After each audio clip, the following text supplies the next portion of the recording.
امشب در 24 جو بایدن در حال بررسی ادامه یا خروج از رقابت‌های انتخاباتی آمریکا. کاخ سفید اما گزارش نیویورک تایمز درباره تصمیم برای کناره‌گیری بایدن را رد کرده. مرحله اول انتخابات مشارکت مردم اونچنان که انسان توقع داشت نبود. و اذعان خامنه‌ای به عدم شرکت گسترده مردم در دور اول انتخابات. رهبر جمهوری اسلامی در واکنش به عدم مشارکت بی سابقه در انتخابات گفته کسانی که رأی ندادند مخالف نظام نیستند. از استودیوی ایران اینترنشنال این 24 است با فرداد فرحزاد. بینندگان ایران اینترنشنال در ایران و سراسر جهان سلام و وقت بخیر. به گزارش نیویورک تایمز رئیس جمهوری آمریکا به یک متحد کلیدیش گفته در حال بررسی این گزینه است که به رقابت‌های انتخاباتی ادامه بده یا نه. همین منبع به نیویورک تایمز گفته بایدن آگاهه که اگر در مصاحبه‌های آینده‌اش از جمله در شبکه ABC عملکرد خوبی نداشته باشه و حضور ضعیف در مناظره هفته پیش با ترامپ رو بهبود نده، شانس زیادی برای پیروزی نداره. کاخ سفید اما این گزارش‌ها مبنی بر اینکه جو بایدن در حال بررسی کناره‌گیری از رقابت‌های انتخاباتی رو رد کرده. به گزارش رویترز هم در صورت کنار رفتن جو بایدن از انتخابات ریاست جمهوری، معاونش کامالا هریس از گزینه‌های اصلی برای جایگزینی. منابعی در ستاد انتخاباتی بایدن، کاخ سفید و کمیته ملی حزب دموکرات به رویترز گفتند که علاوه بر هریس، بعضی از شخصیت‌های با نفوذ دموکرات مثل فرمانداران ایالت‌های کالیفرنیا، میشیگان و پنسیلوانیا هم به عنوان جایگزین مطرح شدند. همکاران آرش علایی از کنگره آمریکا و سمیرا قرایی از مقابل کاخ سفید به ما پیوستند. آرش، کاخ سفید داره رد میکنه، اما یک چیز روشنه، وضعیت خیلی جالب نیست برای دموکرات‌ها. واقعا نمیدونم از کجا شروع بکنم. از کاخ سفید شروع میکنیم. خانم کارین جان پییر، سخنگوی کاخ سفید، دیروز و امروز 4 ساعت حداقل وایستاد با یک صورت بهش میگن صورت شبیه صورت‌های پوکر بازها و هر چی خبرنگارا از ایشون پرسیدن که چرا آقای بایدن 90 دقیقه نتونسته در این مناظره دووم بیاره، چرا اینقدر وضعیت جسمانیش و قوای ذهنیش به نظر میاد تحلیل رفته، ایشون گفت فقط سرما خورده بودن آقای بایدن، مشکلی هم نبوده. آقای بایدن ادامه خواهد داد بین در واقع کارزار.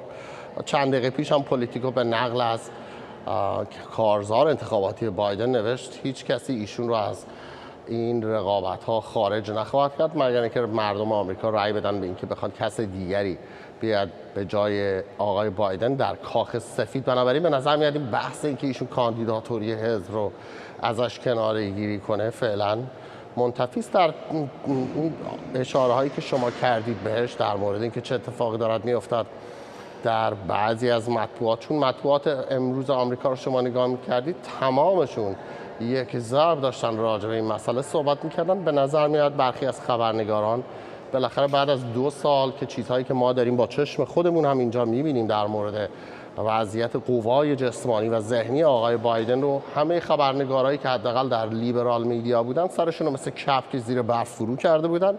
آرام آرام ما داریم میبینیم این خبرنگارها سرها رو دارن سعی میکنن از زیر بالاخره برف بیاورن بیرون.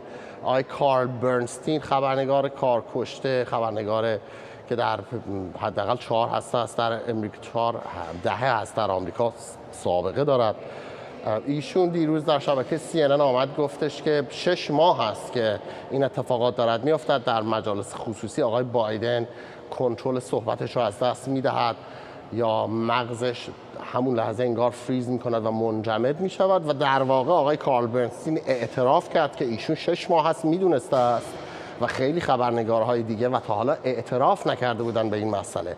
من یادم هست با تیم خبرنگاران کاخ سفید سال 2022 سفر کردیم به اورشلیم با آقای بایدن. اون موقع با یائیر لاپید نخست وزیر اسرائیل ایشون ملاقات داشت جلوی خبرنگارا.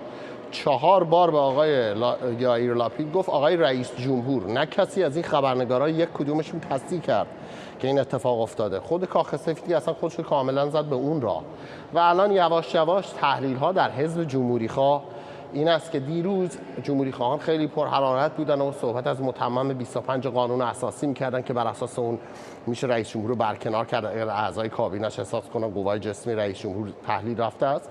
جمهوری خواهان تا دیروز صحبتشون این بود. بعد برخی از اعضای حزب جمهوری خواه اومدن گفتن وایسید چه کسی بهتر از بایدن که ما بخوایم باش رقابت کنیم؟ چرا بخوایم کمک کنیم به دموکرات‌ها که بخوان کاندیدایی که قرار است ببازد در انتخابات رو بکشن پایین؟ و امروز کاملا جمهوری خواهان دیگه بحث این داستان متهم 25 رو قطع کردن. برخی هم حتی میگویند آب به آسیاب این داستان نریزید، اجازه بدید بایدن کاندیدا بموند. تمام اون نظرسنجی هایی که شما میگی الان داره منتشر میشود، صحبت از این است که آیا کامالا هریس قرار است جایگزین باشد، بخواهد به عنوان معاون اول رئیس جمهوری، بخاطر که خانم کامالا هریس هم خیلی آمار خوبی ندارد. فرماندار کالیفرنیا آقای گوین نیوسام هست، با توجه به اینکه من در مناظره هم که رفته بودم در شهر آتلانتا ایشون حضور داشت. فرداد به طور غیر معمولی ایشون پرس گرفت آقای گوین نیوسام. حالا قدش هم بلند هست و چهره جذابی هم داره، همینجوری خبرنگارا رو جذب میکنه، ولی این دفعه خیلی بیش از اندازه قبل و بعد از مناظره آقای گوین نیوسام پشت سر هم با مطبوعات صحبت میکرد. و این هم یه نکته دیگری است که بعضیا به نظر میاد در حزب دموکرات دارن احساس میکنن یه موقعیتی وجود داره، بوش رو دارن استشمام میکنن، دارن سعی میکنن فشار بیاورن برای اینکه خودشون رو به عنوان کاندیدای اصلی حزب فعلا به حزب دموکرات در واقع تحمیل کنن. الان هم در مورد برخی دیگر از این آدمایی که اسمشون رو میبرید، باز هم نظرسنجی هایی که همه نظرسنجی ها اولیه است در مقابل آقای ترامپ داره انجام میشه، گوین نیوسام، کامالا هریس، گرچن ویتمر، اینا همشون در مقابل آقای ترامپ آسیب پذیرن. هر کدومشون بین 3 تا 6% از آقای ترامپ الان عقب هستن در نظرسنجی ها. سمیرا، و الان شرایطی نیستش که به راحتی کاخ سفید بتونه اوضاع رو ترمیم بکنه، یعنی هر چقدر هم که بخوان در مورد سیاست و ترامپ حرف بزنن میشه حدس زد که مصاحبه ABC، مصاحبه‌های بعدی که تا دم انتخابات رئیس جمهوری آمریکا قراره انجام بده، همش از او در مورد اینکه آیا در کارزارها باقی خواهد ماند یا نه خواهند پرسید. و الان دیگه تقریبا تمام رسانه‌های آمریکایی از صبح تا شب دارن این موضوع رو مطرح میکنن. دقیقا همینطوره. بسیار غالب این بحث، اگر کنفرانس خبری کاخ سفید روز گذشته و امروز رو نگاه بکنیم، بخش عمده سوالاتی که پرسیده میشه از خانم کارن ژان پیر برمیگرده به بحث آقای بایدن و اینکه چگونه است وضعیت سلامتی او، در رسانه ها هم به همین ترتیب، اما اینکه ترمیم رو چگونه انجام بدن. به هر حال خانم ژان پیر در جوابهایی که میده سعی میکنه که خیلی موضوع رو دست پایین جلوه بده، بگه که آقای بایدن جت لگ بوده یا سرما خورده. این در حالی که 12 روز قبل از اینکه بخواد اون مناظره رو انجام بده آقای بایدن در اروپا بوده و در اون 12 روز مگر میشه که جت لگ او برطرف نشده بوده باشه.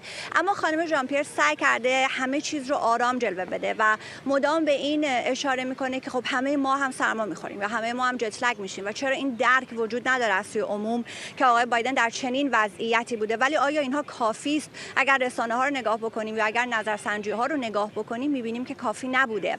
اون ترفندهایی که کارزار انتخاباتی بایدن داره به کار میگیره برای اینکه بتونه وضعیت رو آرام بکنه و آرام جلوه بده، این ترفندها کافی نبوده. به عنوان مثال جو بایدن از روزی که مناظره رو برگزار کرده تا الان حضور عمومی چندانی نداشته، ملت ایالات متحده رو خطاب قرار نداده، میتونسته که بیاد صحبت بکنه راجع به وضعیت سلامتش، روشنگری بیشتری انجام بده. هرچند که خانم ژان پیر میگه که این کارو کرده، در کارزار نورث کارولاینا آمده راجع به اینها صحبت کرده، اما ظاهرا کافی نبوده. اگر نگاه بکنیم که چه اتفاقی اینجا در رسانه ها میفته که به هر حال بازتاب دهنده افکار عمومی است، میبینیم که آن ترفندها کارساز نبوده. همچنان بحث‌ها بسیار زیاد، منابع گمنامی هم هستند این میان، مثل گزارش نیویورک تایمز که گفتند آقای بایدن میگه اگر دوباره دیگه اتفاق مشابهی بیفته در وضعیت فعلی نخواهیم بود. میشه این رو حمل بر این کرد که شاید داره از رفتن و خروج از این کارزار انتخاباتی صحبت میکنه، هرچند که این گزارش رو سر و تا پا کاخ سفید رد کرده و میگند که جعلی هست. و خود آقای بایدن هم روز چهارشنبه که خب چندین تماس تلفنی داشته، هم با کارمندان کارزار انتخاباتی صحبت کرده، هم با تعدادی از رهبران حزب دموکرات تلفنی صحبت کرده، اونجا گفته که مشخصا، یعنی نقل قول هست از آقای بایدن که یکی از این افراد، از این کارمندان گفته که آقای بایدن میگه من همچنان در کارزار باقی خواهم ماند، تا پایان هم هستم، خواهم جنگید و زمانی که دموکرات‌ها با هم متحد باشند این مبارزه رو، این انتخابات رو خواهند برد. پس به نظر میرسه که آقای بایدن در حال حاضر تصمیمی برای خروج از انتخابات نداره. اما از سوی دیگر CNN گزارش رو داده به نقل از چندین مقام آگاه که اونجا به یکی از نزدیکان خودش در حزب دموکرات گفته که اگر میدونم که در روزهای آتی روزهای سخت و حیاتی در پیش رو خواهیم داشت و باید بیشتر مراقب باشیم که چه میکنیم. پس متوجه هست که چه اتفاقاتی داره میفته. حزب دموکرات، کمیته ملی دموکرات ها میتونند که آقای بایدن رو با فرد دیگری جایگزین بکنن. در ماه اوت میدونیم که کمیته نشست خودش رو برگزار خواهد کرد. ممکنه تا اون زمان اتفاق دیگری بیفته. اگر دموکرات های بیشتری به جز یک نفر که رسما خواهان کناره‌گیری آقای بایدن شدند اگر بیشتر بشن، نامه‌ای قرار هست که به امضای چندین تن از اعضای حزب دموکرات برسه، به امضای دموکرات‌های کنگره برسه. این نامه اگر بیاد، اگر دموکرات‌های بیشتری خواهان کناره‌گیری او بشند، ممکنه خودش بره کنار. اگر خودش نره کنار، رئیس کمیته دموکرات‌ها، کمیته ملی دموکرات‌ها میتونند که آقای بایدن رو با فرد دیگری جایگزین بکنند و باز اگر این اتفاق نیفته همچنان فرصت هست حتی تا قبل از روز سوگند که به خواست کمیته ملی دموکرات‌ها فرد دیگری جایگزین او بشه. مشخص نیست که داریم راجع به چه کسی صحبت می‌کنیم. خانم سامرلی از دموکرات‌های مجلس نمایندگان خانم هریس رو پیشنهاد داده و گفته که اون میتونه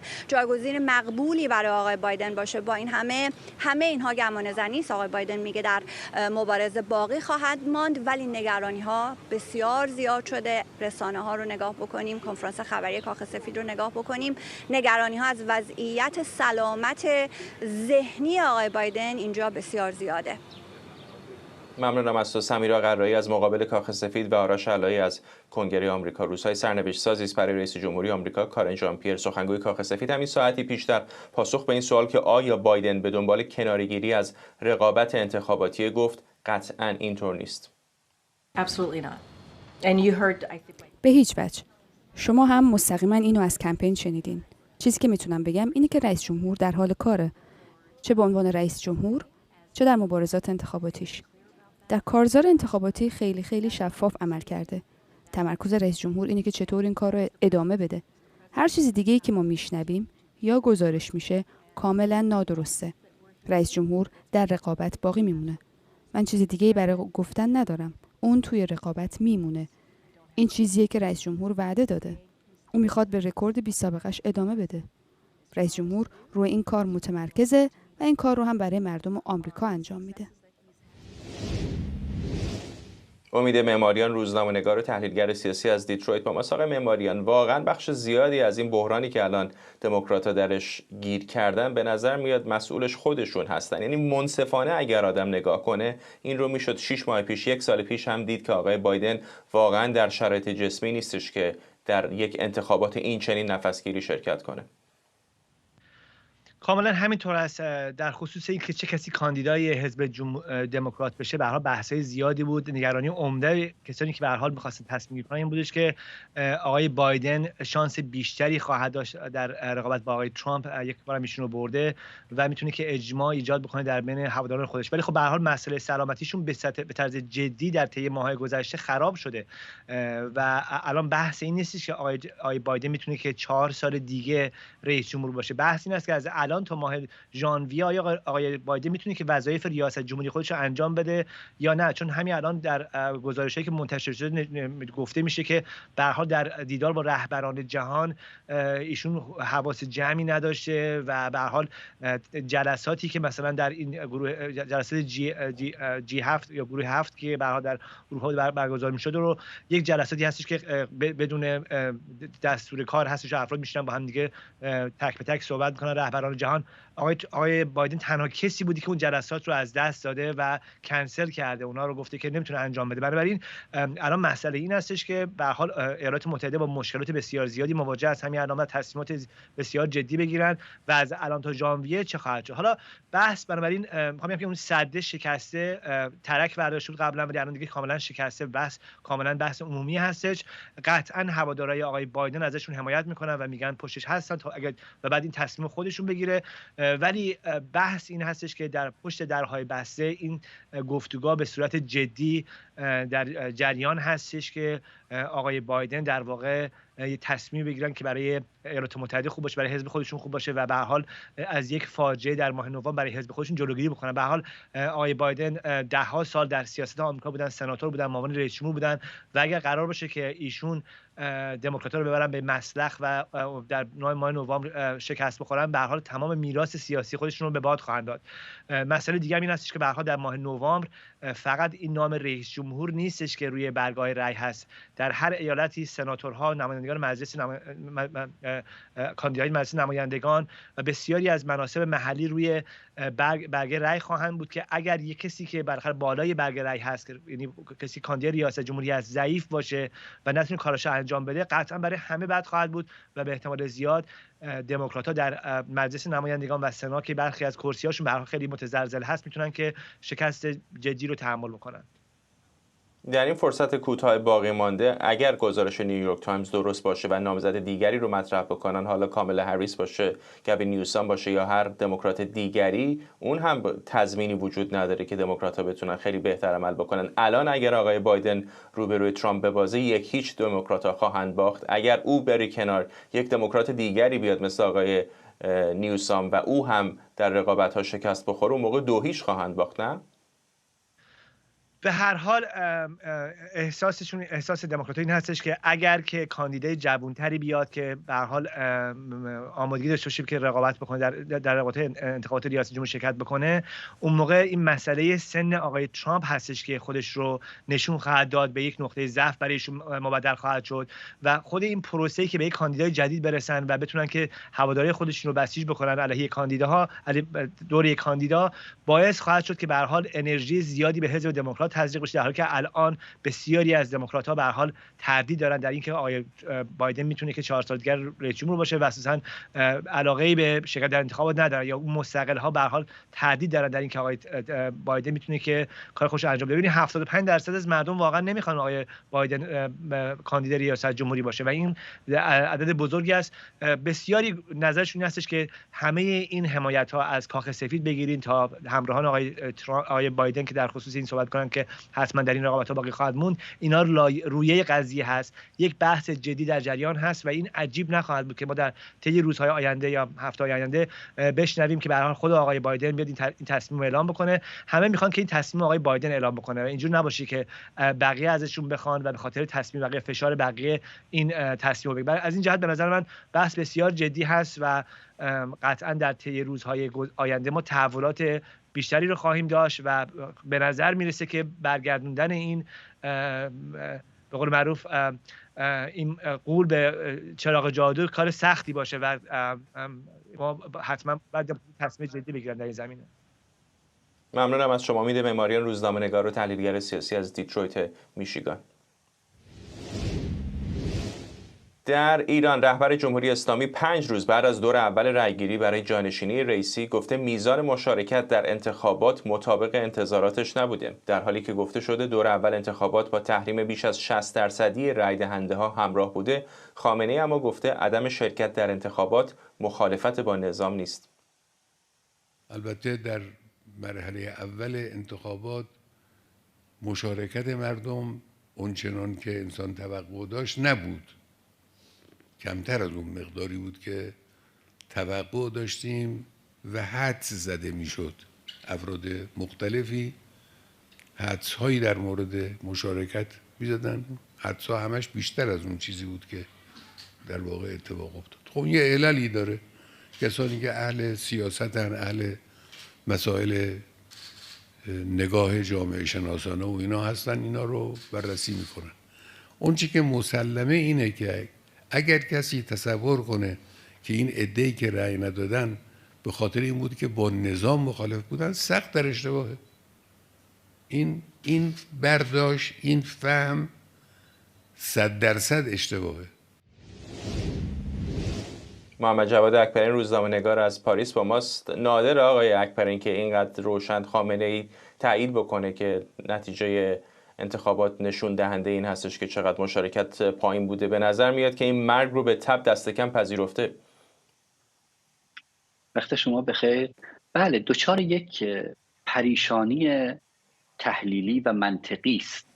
یعنی اگر شما از اول اعلام بکنید که هر کسی که توی انتخابات شرکت میکنه رأیش لزوماً به معنی تایید نظام نیست. میتونه مشارکت انتقادی داشته باشه، میتونه به کسی رأی بده که مثلا از شعارهای نظام دورتره و اتفاقا رأیش نقد به نظام یا حتی نفی نظام. اگر شما این منطق مثلا داشته باشی، اون وقت میتونی بگی که اگر کسی تو انتخابات شرکت نکرد لزوماً به معنی نفی نظام حاکم نیست. اما اگر شما اون طرفشو گفتی هر کس که تو انتخابات شرکت کرد حتما به نظام رأی داده، اون وقتی چون این رسوایی اتفاق میفته نمیتونی بگی اونایی که رأی ندادن کسانی هستن که مثلا نمیشه دربارشون گفت که اینا نظام رو قبول ندارن. ببینید این چندمین باره که این رسوایی داره اتفاق میفته.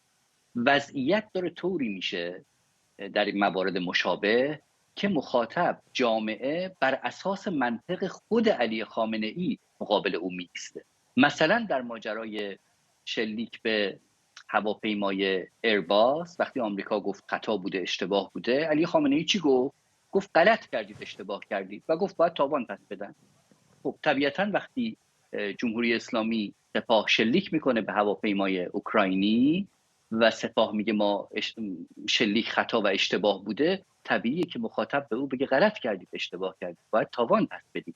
در این موردی هم که الان توش هستیم دقیقاً همین اتفاق افتاده. موارد دیگری هم هست که مثلا مثل شرکت در انتخابات وقتی نوبت به آمریکا رسید، در اون ویدئوی معروف میگه وقتی 40% مردم تو انتخابات شرکت میکنن، این معنیش، این رسواییه، این معنیش اینه که مردم اون کشور به نظامشون اعتقاد ندارن. این جمله علی خامنه ای راجع به یکی از ادوار انتخابات آمریکا. وقتی شما اینو میگی امروز که به گواهی خود نظام، تازه بر فرض که این آمار رو بپذیریم 60% شرکت نمی‌کنن، همون مردم بر اساس حرف و منطق خودت میان به تو میگن که معنیش این هست که ما نظام رو قبول نداریم و به نظام اعتقاد نداریم. بنابراین این از جمله موارد رسوایی علی خامنه ای در منطقش هست که جامعه طبیعتاً با منطق خود او بهش پاسخ. آقای اکبرانی، یک تیکه دیگه از حرفای خامنه ای رو هم میخوام پخش بکنم. آقای خامنه ای در بخش دیگری از همین صحبتاش گفته که مشارکت مردم در انتخابات برای جمهوری اسلامی پشتوانه است تا به گفته او برنامه‌هاش رو تحقق بده. این رو مکرر عرض کردیم، مشارکت مردم برای نظام جمهوری اسلامی پشتوانه است، مایه آبروست، مایه سربلندی است. اگر چنانچه مردم مشارکت واضحتر و بهتر و روشنتری داشته باشند، نظام جمهوری اسلامی این توانایی رو پیدا خواهد کرد که حرف خودش و نیات خودش و مقاصد خودش رو چه در داخل کشور چه در مجموعه امتداد راهبردی کشور تحقق ببخشه.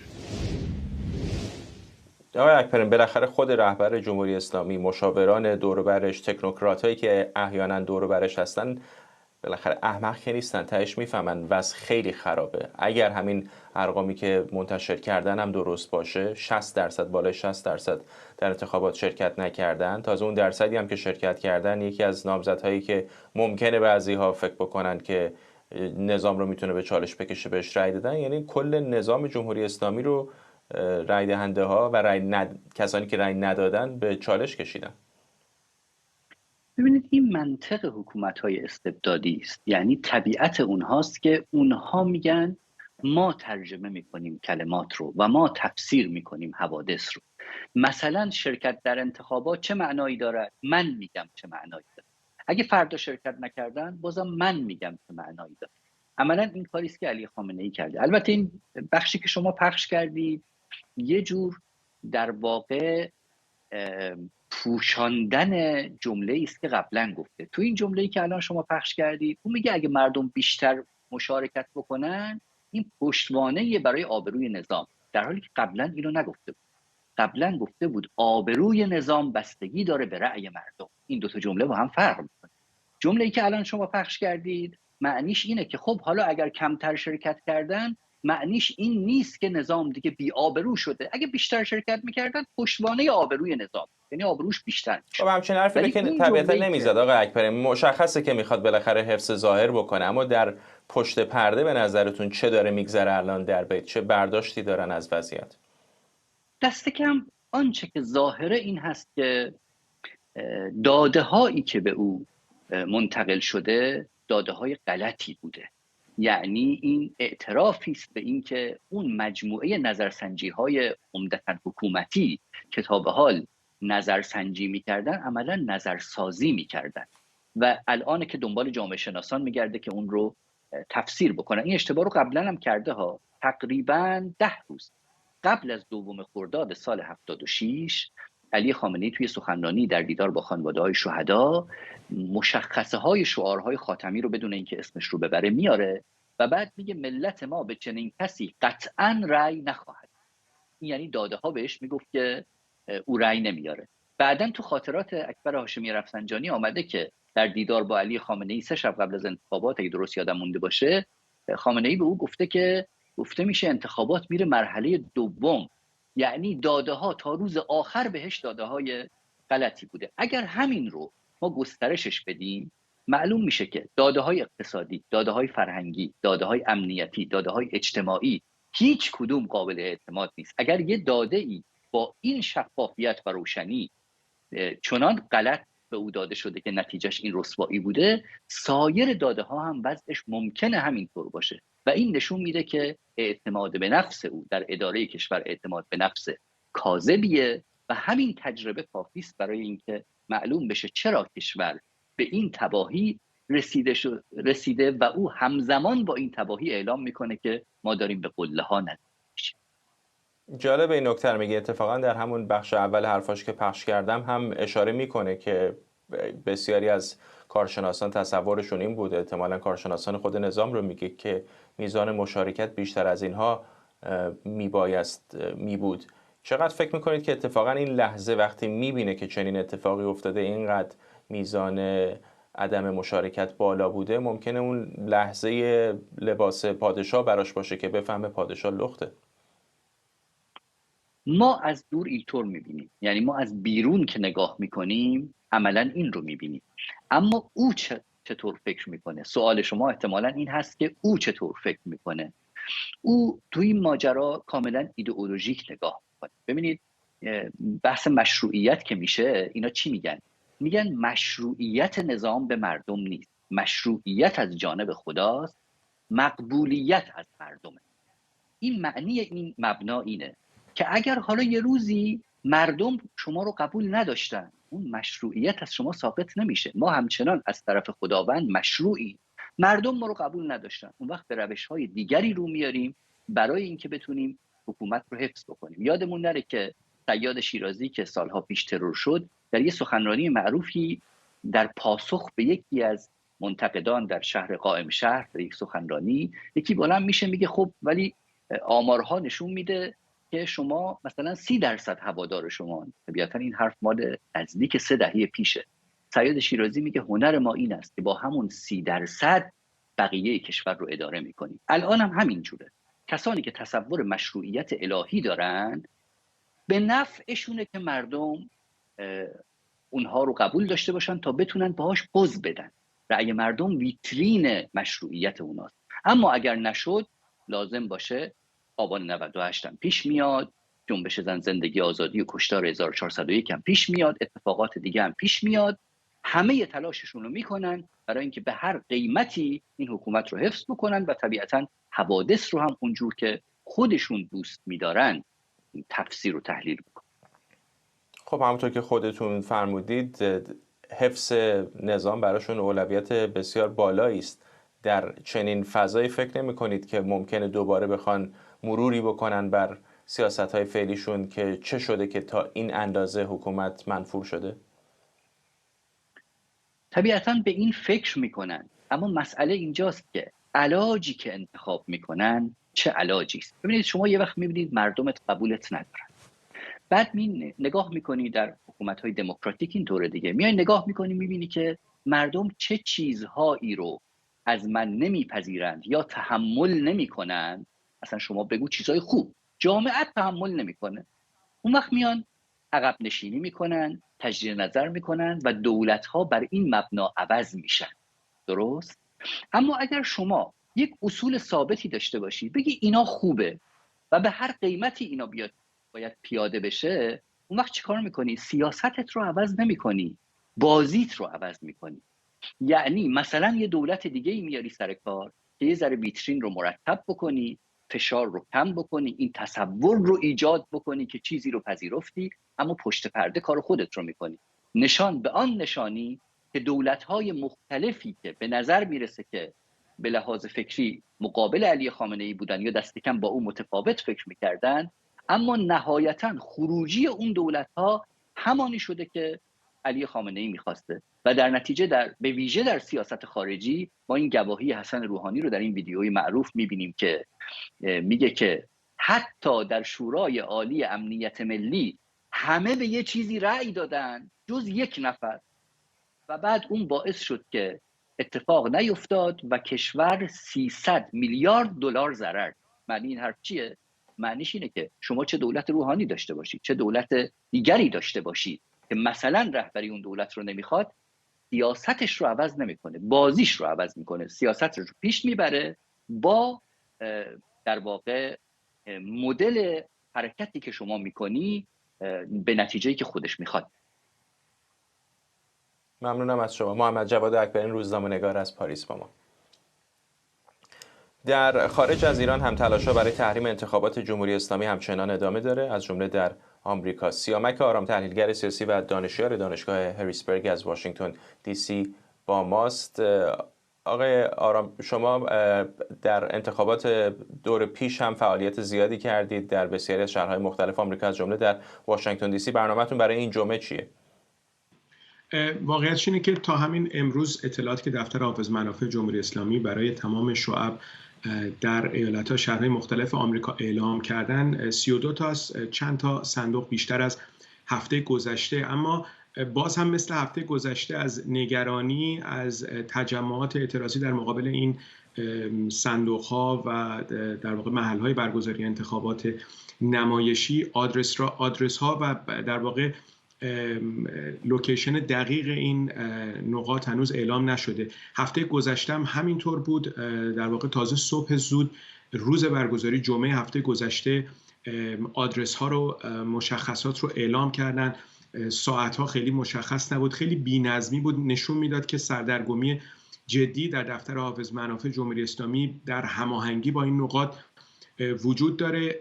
الان هم 2 مرتبه 32 نقطه رو اعلام کردن، در واقع نواحی شهرها و ایالت‌ها رو اعلام کردن، اما آدرس دقیق رو اعلام نکردن. در واشنگتن دی سی هم در 6 نقطه 1 نقطه اضافه کردن این هفته.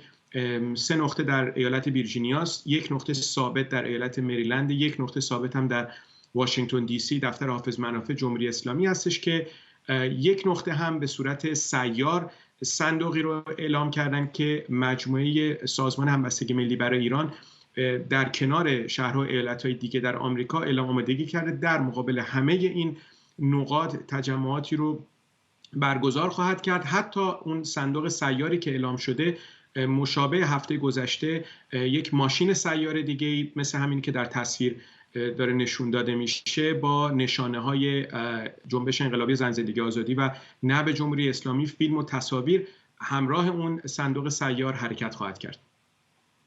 آقای آرام، احتمالاً دیدید دیگه در روزهای گذشته تصاویر زیادی از نقاط مختلف دنیا منتشر شده که در بعضی از حوزه‌های رأیگیری بعضی از معترضان برخوردهایی داشتن با رای دهندگان، آزارهای کلامی، حتی در مواردی تعرض هم صورت گرفته. من تصویری ندیدم که نشان از این داشته باشه که هیچ کس از اعضای تیم شما یا کسانی که در تظاهرات ترتیب داده شده توسط شما شرکت داشتن دست به چنین اقدامی زده باشند. اما نظرتون یک چه هست و چه اقداماتی میکنید که مطمئن باشید اون اعتراضی که به صورت مدنی داره در حوزه ها صورت میگیره فراتر از اون نمیره؟ اولا که محکومه هر حرکت خشونت آمیز، حتی به خصوص که متاسفانه در ادبیات ما این ناسزاگویی ها بسیار بار جنسیتی و در واقع زن ستیزانه داره، این محکوم هستش. منم در واقع در ایالت‌های مختلف در آمریکا به ویژه در منطقه واشنگتن دی سی از سمت سازمان‌های برگزار کننده حرکتی رو به صورت هماهنگ یا به صورت خشن شاهد نبودیم. اساساً جزء برنامه‌ها، جزء هماهنگی‌ها نیست. در واقع اعتراضات مسالمت آمیز، جویانه است و متمدنانه، خیلی روشن، نه به جمهوری اسلامی و نه به این نمایش انتخاباتی. اما بیانیه هم منتشر کردیم و اونجا هم اشاره کردیم، اطلاعاتی با دست ما رسیده که بخشی از این در واقع تحرکات از سوی وابستگان جمهوری اسلامی است که سعی میکنن با رادیکالیزه کردن و در واقع تحریک چه از سمت کسانی رو که با رنگ و لعاب مخالفین وارد تجمعات میکنن، چه در واقع کسانی که در این ساختمون ها و شعب وارد شدن یا خارج شدن. فیلم ها و تصاویری منتشر کردیم، باز هم منتشر خواهد شد که سعی میکردن معترضین رو تحریک کنن برای اینکه خشونت و درگیری اتفاق بیفته و در واقع این اتفاقات رو اونها سعی میکردن بهش دامن بزنن. محکوم هست این حرکات، منم فکر میکنم بسیار اندک بوده، ناچیز، اما غیر قابل قبول، ولی قابل تعمیم هم به تمام تجمعات نه فقط در آمریکا و واشنگتن دی سی، در سراسر دنیا نیستش. ممنونم از شما. سیامک آرام، تحلیلگر سیاسی و دانشیار دانشگاه هریسبرگ از واشنگتن دی سی.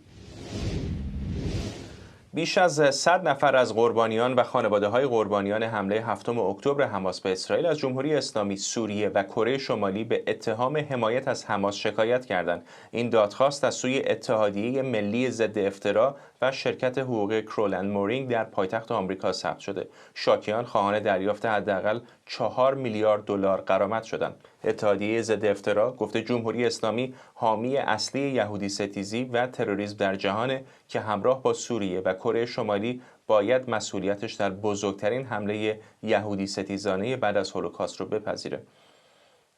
شکایت قربانیان حمله 7 اکتبر به اسرائیل بزرگترین پرونده حقوقی علیه کشورهای خارجی در این ارتباط محسوب میشه. در مصاحبه‌ای که با جاناتان گرینبلت، مدیر اتحادیه ضد افترا داشتم، او جمع‌آوری شواهد درباره این پرونده رو چالش برانگیز خوند.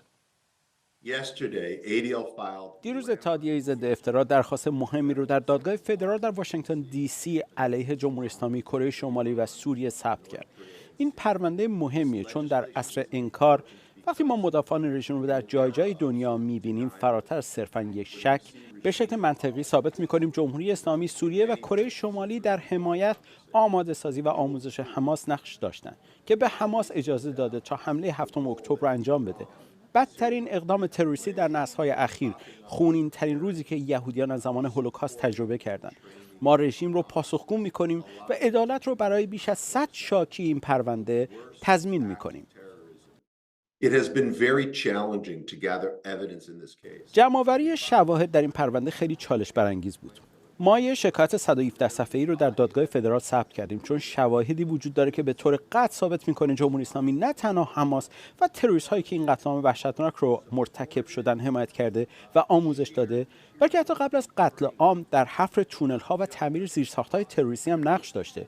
جمع‌آوری تمام این شواهد آسون نبود و چیزهای بیشتری وجود داره که ما به دادگاه ارائه می‌کنیم. اما از جهات دیگه آسون بود چون به عنوان مثال حماس در مورد این واقعیت که اونها موشک و مهمات را از سوریه دریافت کردن یا در مورد حمایت‌هایی که از آخوندها در قم و رهبران رژیم در تهران دریافت می‌کردن به خودشون می‌بالیدن.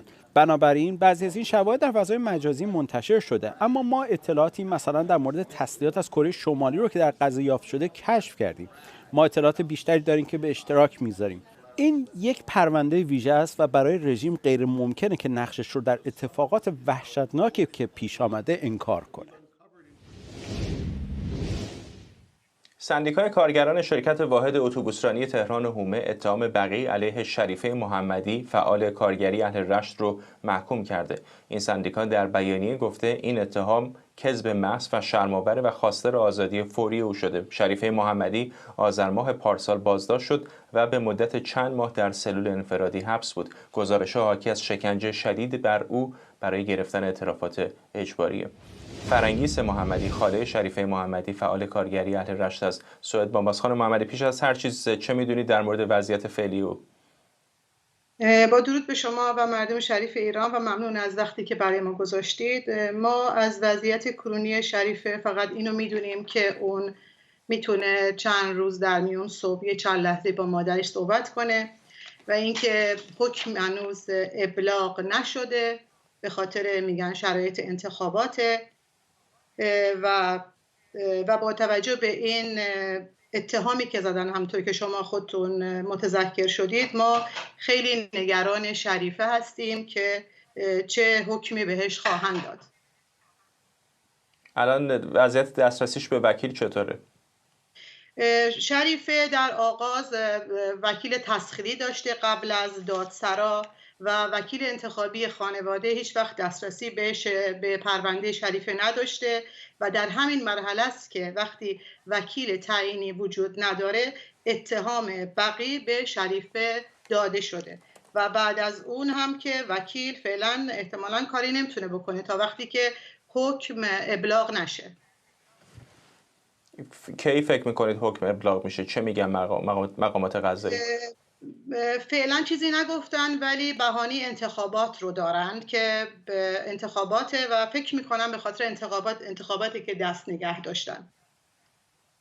ولی ما شریفه از قوه قضایی انتظار داریم که مستقل عمل کنه و خودش رو بازیچه دست اطلاعات نکنه و پرونده شریفه رو مورد بررسی مجدد و عادلانه قرار بده و بازنگری کنه، چرا که ما بیگناهی شریفه ایمان داریم و هر گونه سناریو سازی رو علیه شریفه به هر گونه سناریو سازی نخواهیم گفت و ما خواهان آزادی بی قید و شرط شریفه هستیم. در غیر این صورت کمپینی که برای دفاع از شریفه با کمک تعدادی از وکلای مستقل بین‌المللی و داوطلب جمع شده که اونا اگر قوه قضایی مستقل عمل نکنه و این حکم رو که هنوز ابلاغ نشده ولی میتونه حکم خیلی بدی باشه، در صورتی که ما فقط آزادی شریفه رو میخوایم، پرونده شریفه رو ارجاع خواهد داد به یک کمیته حقیقتیاب سازمان ملل، 2 به فرستاده ویژه سازمان ملل در امور حقوق بشر در ایران و 3 به کمیته تخلفات تشکلات کارگری و کارفرمایی در سازمان جهانی کار.